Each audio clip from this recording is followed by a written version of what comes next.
د سلامونو په وړاندې کولو سره پام راګرځوم د نن ورځې تازه مهم او وروستۍ خبرونو ته. لومړی خبر: بهرنیو چارو وزارت د ایراني رسنیو د راپورونو له مخې د افغانستان د بهرنیو چارو وزارت سرپرست حنیف اتمر به سبا د یوه لوړپوړي دولتي پلاوي په مشرۍ ایران ته ولاړ شي.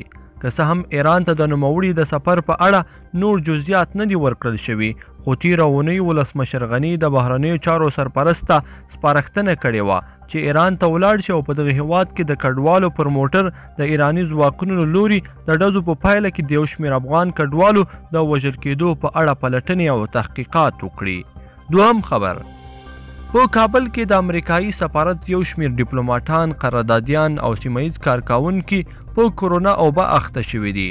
د امریکا د بهرنیو چارو وزارت د دې خبرو په ورکولو سره زیاته کړي چې پر یادې ناروغۍ اخته کسان له نورو هغو بیل شوي او په سفارت کې د کرونا ټیسټونه دوام لري.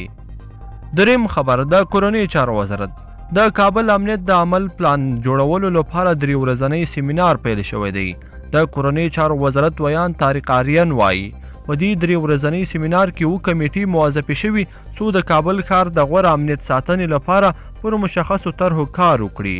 د نوموړي په خبره له واټونو او پلو لارو د موانع لرې کول، د کابل ولسوالیو د امنیت خوندیتوب او دغه راز د کابل او ګاونډیو ولایتونو ترمنځ د لویو لارو د امنیت ساتنې د دغه پلان له لویو موخو څخه دي. څلورم خبر: د افغانستان لپاره د پاکستان نوي استازي قطر کې له طالب مشرانو سره لیدلي.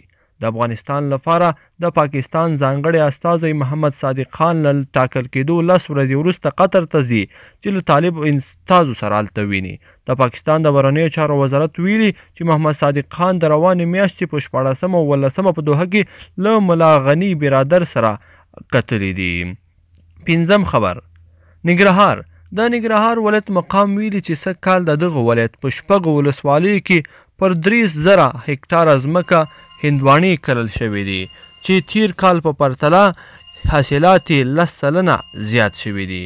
شپږم خبر: روغتیا وزارت تیرو 40 ساعتونو کې 330 تنه له کرونا ناروغۍ څخه بیرته روغ شوي دي. روغتیا وزارت وایي تیرو 40 ساعتونو کې د هیواد په بیلابیلو ولایتونو کې د کرونا وایرس 546 نورې مثبتې پیښې ثبت شوي دي. د یادو پیښو په ثبتېدو سره پر کرونا وبا د اخته کسانو ټول شمېر 28,440 ته پورته شوی دی.